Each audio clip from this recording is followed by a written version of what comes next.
우리에게 주신 하나님의 말씀은 요한복음 20장 19절로부터 23절까지 말씀입니다. 요한복음 20장 19절로부터 23절까지 말씀입니다. 이날 곧 안식 후 첫날 저녁 때에 제자들이 유대인들을 두려워하여 먼 곳의 문들을 닫았더니 예수께서 오사 가운데 서서 이르시되 너희에게 평강이 있을지어다. 이 말씀을 하시고 손과 옆구리를 보이시니 제자들이 주를 보고 기뻐하더라. 예수께서 또 이르시되 너희에게 평강이 있을지어다. 아버지께서 나를 보내신 것 같이 나도 너희를 보내노라. 이 말씀을 하시고 그들을 향하여 숨을 내쉬며 이르시되 성령을 받으라. 너희가 누구의 죄든지 사하면 사하여질 것이요 누구의 죄든지 그대로 두면 그대로 되리라 있으리라 하시니라. 오늘 우리에게 주신 하나님의 말씀입니다. 단테는 이탈리아 역사상 가장 위대한 작가로 서양사의 한 획을 그은 인물입니다. 그는 당대의 정치가로도 명망이 있었는데 피렌체의 행정관 중 1인이기도 했습니다. 하지만 교황과 피렌체 사이의 갈등에 휩싸여 험난한 망명 생활을 해야 했습니다. 피렌체에서 추방되자 의미 있는 삶을 찾기 위해 이탈리아에서 프랑스 파리까지 멀고 먼 길을 걸어가기로 마음먹었습니다. 어느 늦은 밤 프란치스코 수도원 한 곳을 찾아가 문을 두드렸습니다. 소리를 듣고 나온 수도사가 문을 열지도 않은 채 물었습니다. 이 늦은 밤에 당신은 무엇을 원하십니까? 단테는 한마디로 이렇게 대답했습니다. 나는 평화를 찾고 있습니다. 그 대답을 들은 수도사는 밤이 늦어 문을 열 수 없다고 하면서 받아주지 않았습니다. 단테는 수도원에서도 평화를 찾지 못했습니다. 그렇다면 평강은 과연 어디에서 찾아야 할까요? 본문 19절에서는 이렇게 말씀하고 있습니다.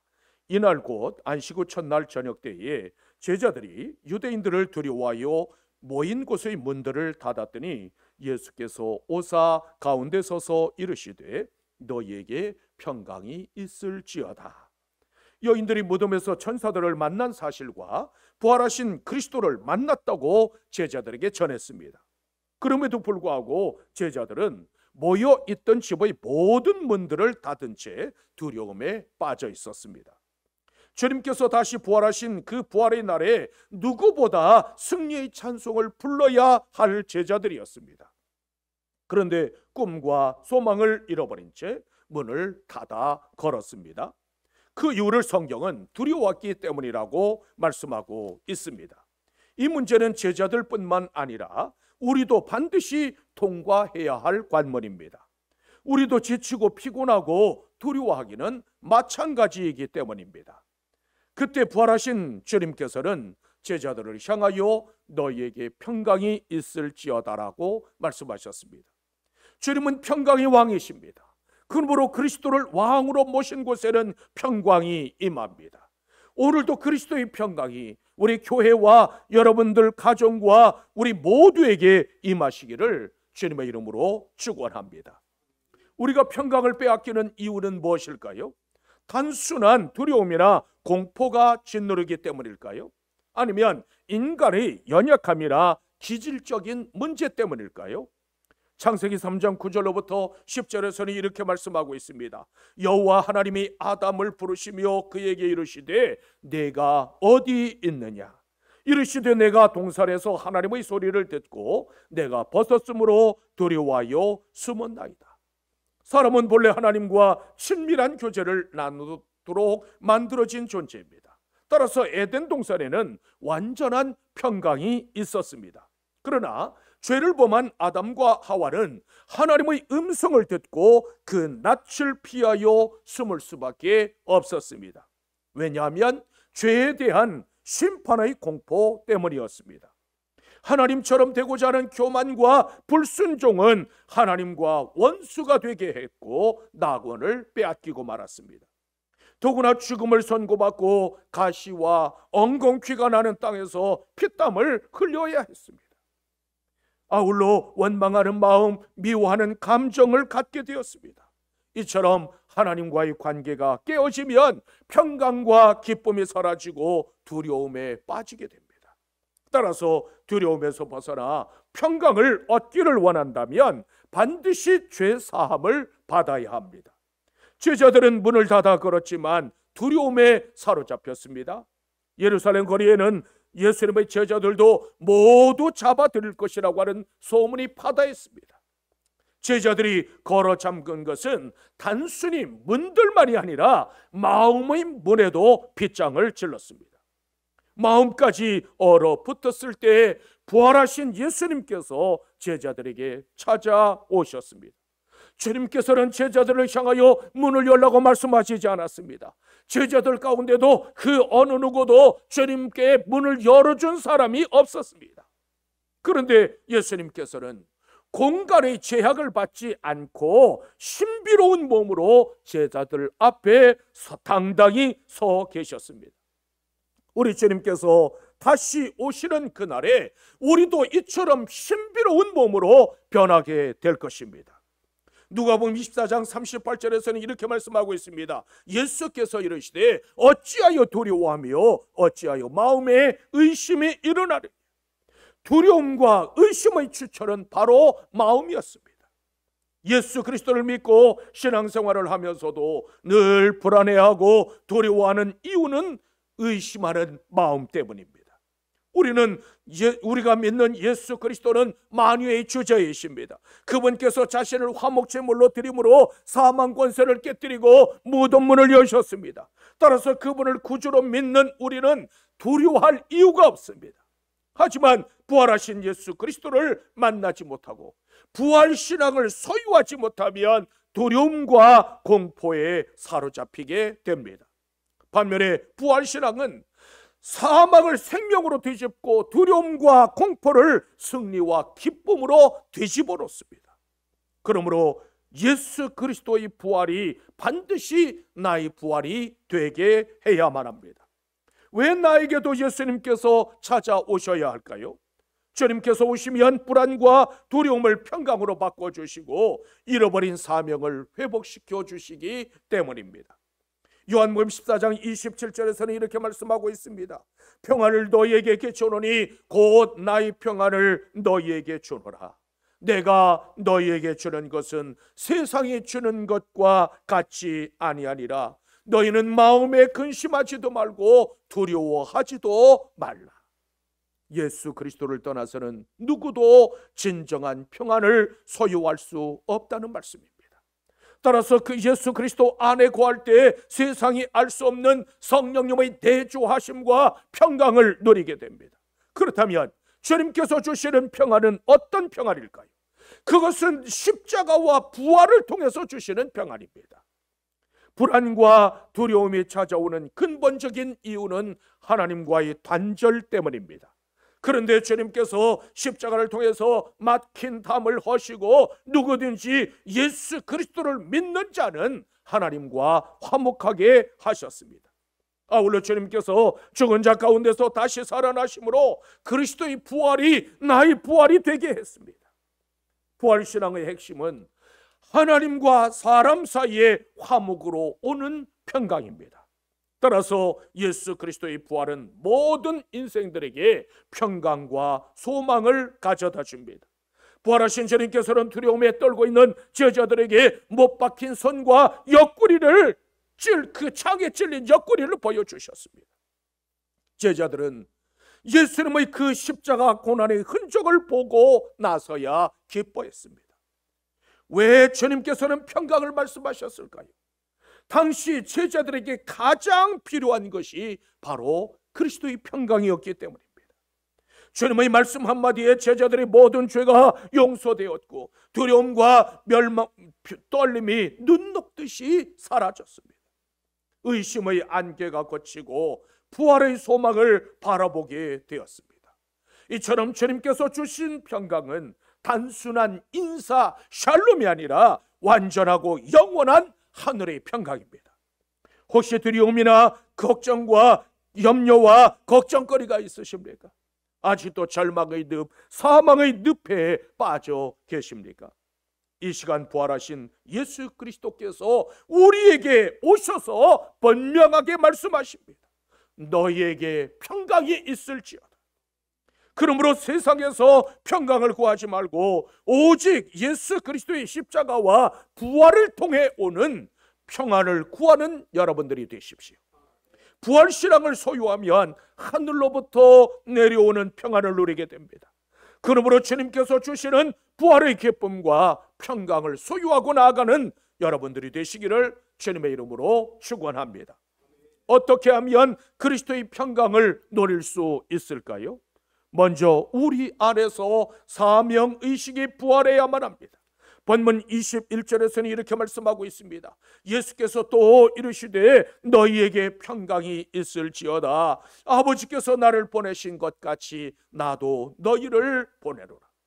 하나님께서 아들을 이 세상에 보내사 구속사역을 성취하셨습니다. 마찬가지로 아들이신 그리스도께서는 우리를 이 세상에 보내사 흩어진 하나님의 백성들을 찾게 하셨습니다. 따라서 우리는 다른 영혼들을 위해 보냄받은 자가 되어야 합니다. 그러므로 그리스도의 입이 되어 그분의 말씀을 전해야만 합니다. 아울러 그분의 발이 되어 그분께서 가시기를 원하시는 곳으로 가야 하고, 그분의 손이 되어 그분께서 원하시는 일을 해야 합니다. 오직 그분께서 원하시고 기뻐하시는 일을 하는 사람들이 그리스도의 제자입니다. 그렇다면 그분께서 주시는 사명은 무엇일까요? 주님의 십자가와 부활을 목격한 사람들이 해야 할 일은 복음을 만방에 전파하는 일밖에 없습니다. 마태복음 28장 19절로부터 20절에서는 이렇게 말씀하고 있습니다. 그러므로 너희는 가서 모든 민족을 제자로 삼아 아버지와 아들과 성령의 이름으로 세례를 베풀고 내가 너희에게 분부한 모든 것을 가르쳐 지키게 하라. 이 말씀은 모든 주의 백성들을 향하신 주님의 지상명령입니다. 복음 전파는 해도 되고 안 해도 되는 선택사항이 아니라 명령, 바로 의무입니다. 따라서 주님의 명령을 거스르면 심판을 피할 수 없게 됩니다. 주님께서는 민족이나 언어나 문화나 장벽을 뛰어넘고 사상과 이념을 초월하여 복음을 전파하라고 말씀하셨습니다. 따라서 우리는 굳게 걸어잠근 편협한 마음의 빗장을 활짝 열어야만 합니다. 주님께서 이 땅에 오셔서 피 흘려 죽으신 목적은 영혼을 구원하시기 위함이었습니다. 따라서 주님께서 가장 기뻐하실 만한 일은 영혼을 구원하는 일밖에 없습니다. 초대교회 사도들과 초대교회 성도들은 주님의 명령을 따라 복음을 전파하는 일에 목숨을 걸었습니다. 바울사도는 복음을 증거하는 일을 마치려 하면은 나의 생명을 조금도 귀한 것으로 여기지 않노라고 외쳤습니다. 베드로 사도는 복음을 전파하다가 로마에서 십자가에 거꾸로 매달렸습니다. 야고보는 예루살렘에서 목베임을 당해 순교했습니다. 안드레는 아가야 성에서 온몸이 뒤틀린 채 순교했고, 다른 제자들도 칼에 죽고 돌에 맞아 죽고 불에 타 죽었습니다. 무엇이 두려움에 떨던 제자들을 이토록 변화시켰을까요? 그들은 부활하신 예수 그리스도를 만났기 때문이었습니다. 초대교회의 신앙은 곧 부활과 재림신학이었습니다. 우리를 향하신 주님의 뜻은 십자가와 부활의 증인으로 살라는 명령입니다. 우리가 좀 더 낮은 곳으로 가서 복음을 전파해야만 주님의 부활이 나의 부활이 되고 나의 부활이 내 이웃의 부활이 될 수 있습니다. 사도들은 너희가 십자가에 못 박은 이 예수를 하나님이 다시 살리신지라 우리가 이 일에 다 증인이로다. 우리의 눈으로 보고 귀로 들은 것을 말하지 않을 수 없노라고 선포했습니다. 그러자 수많은 사람들이 찔림을 받았고 어찌할꼬, 통회하고 자복하며 주님께로 돌아왔습니다. 우리는 그리스도의 십자가와 부활과 다시 오심의 증인들입니다. 주님께서 우리를 부르신 목적은 하나님의 영광을 드러내고 복음을 전파하도록 하기 위함이었습니다. 우리가 주님 앞에 섰을 때 자랑할 것이 있다면 그것은 오직 하나, 복음 전파한 것밖에 없습니다. 그러므로 복음 전파의 사명이 여러분들 안에서 다시 부활하게 되시기를 주님의 이름으로 축원합니다. 또한 우리는 성령을 받아야만 합니다.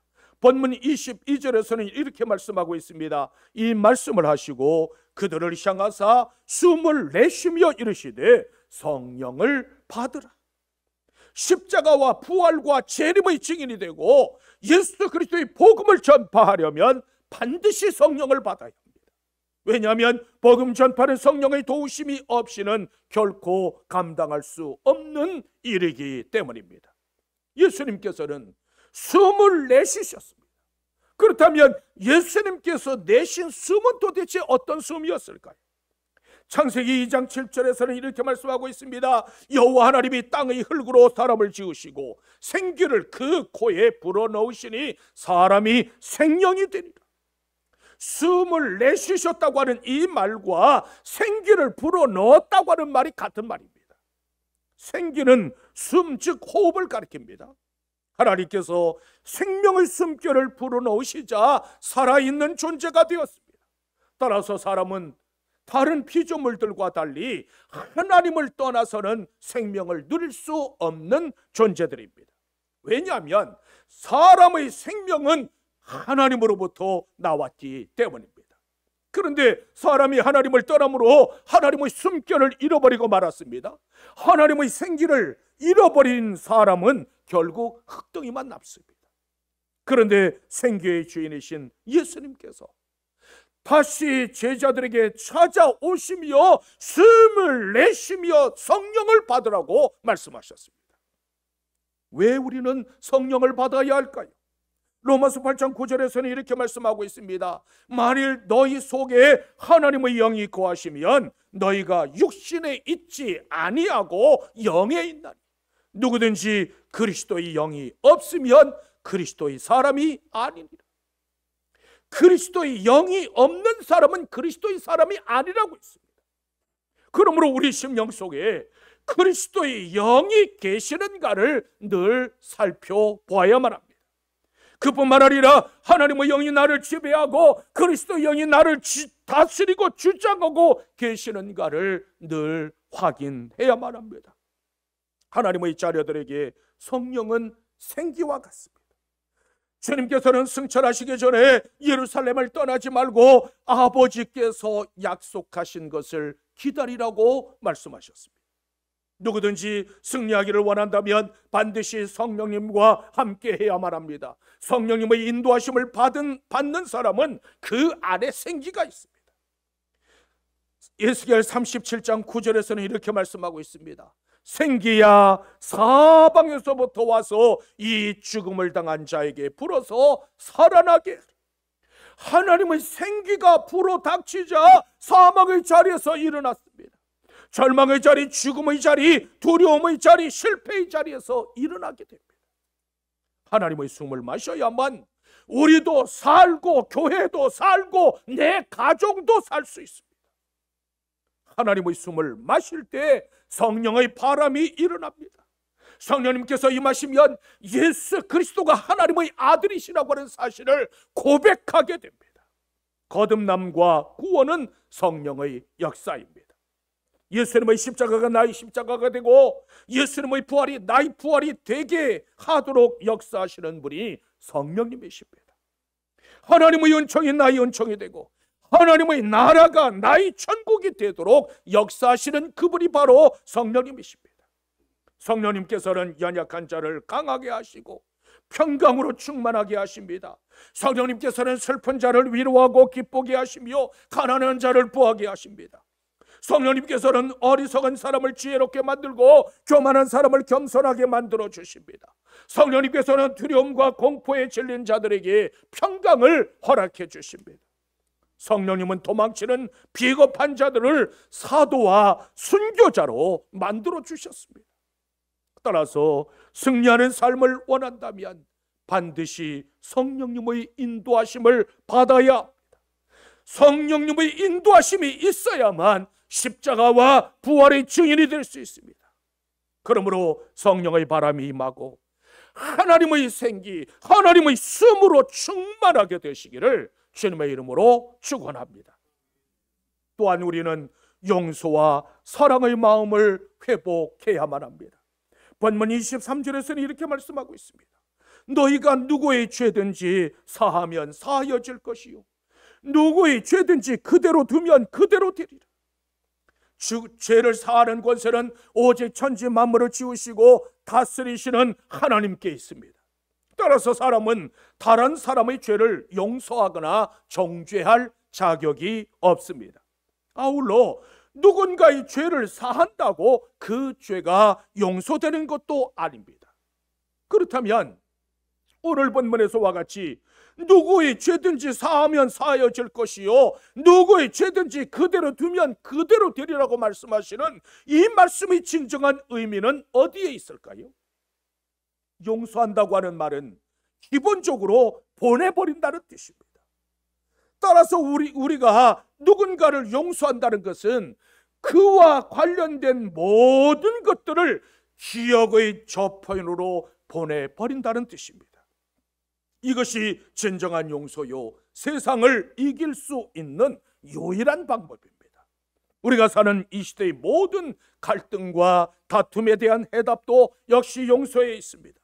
주님의 부활에 동참한 성도들은 용서와 사랑의 삶을 살아야만 합니다. 용서야말로 진정한 사랑이기 때문입니다. 마태복음 18장 18절에서는 이렇게 말씀하고 있습니다. 진실로 너희에게 이르노니 무엇이든지 너희가 땅에서 매면 하늘에서도 매일 것이요 무엇이든지 땅에서 풀면 하늘에서도 풀리리라. 예수님께서는 이 땅의 모든 성도들에게 매고 푸는 권세를 주셨습니다.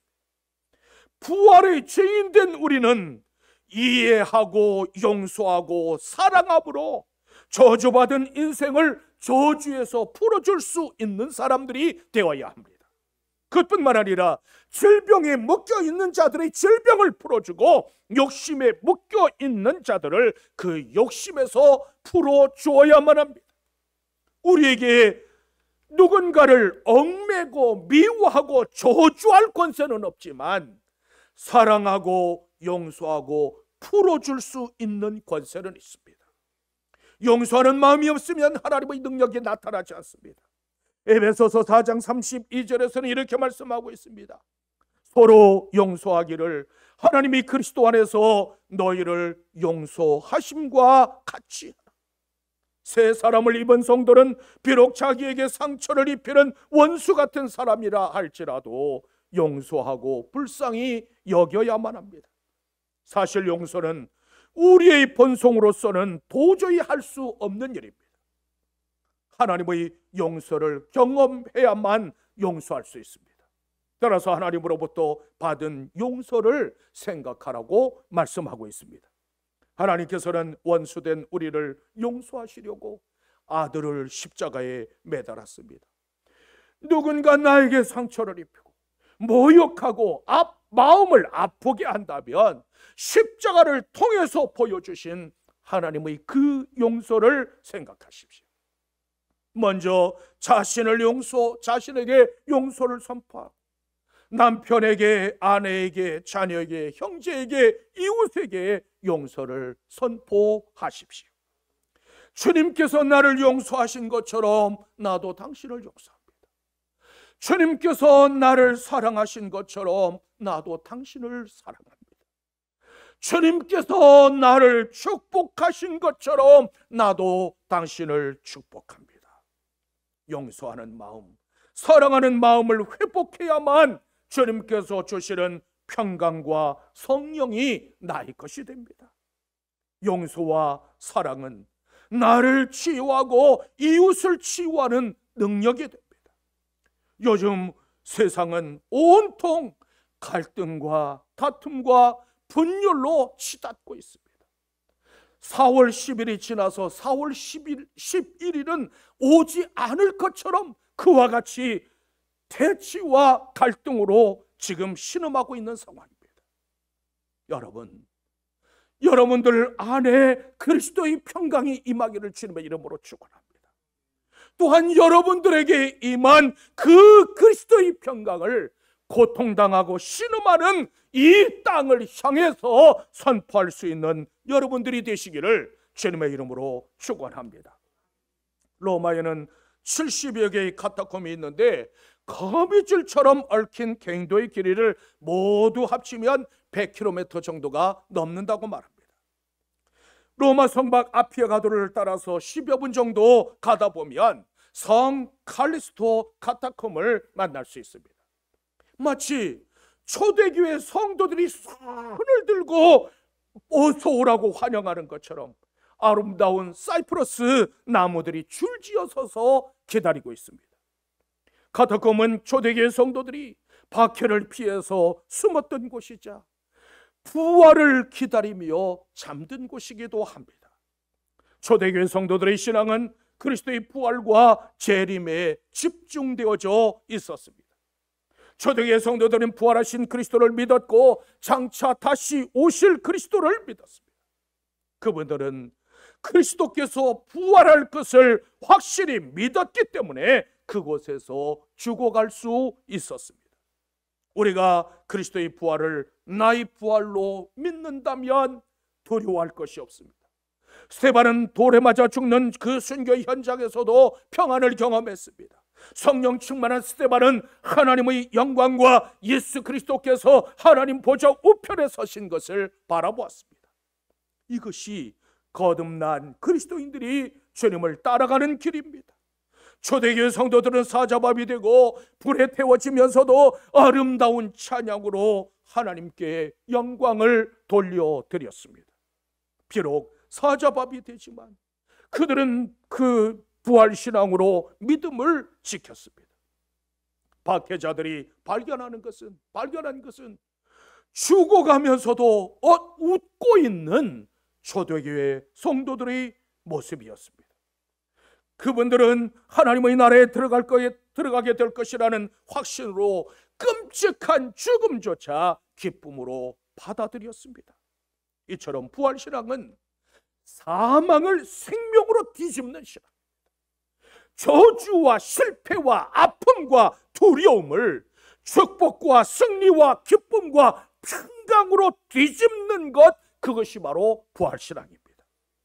그러므로 십자가와 부활을 통해서 주신 그리스도의 평강으로 죄와 사망을 뒤집는 여러분들이 되시기를 주님의 이름으로 축원합니다.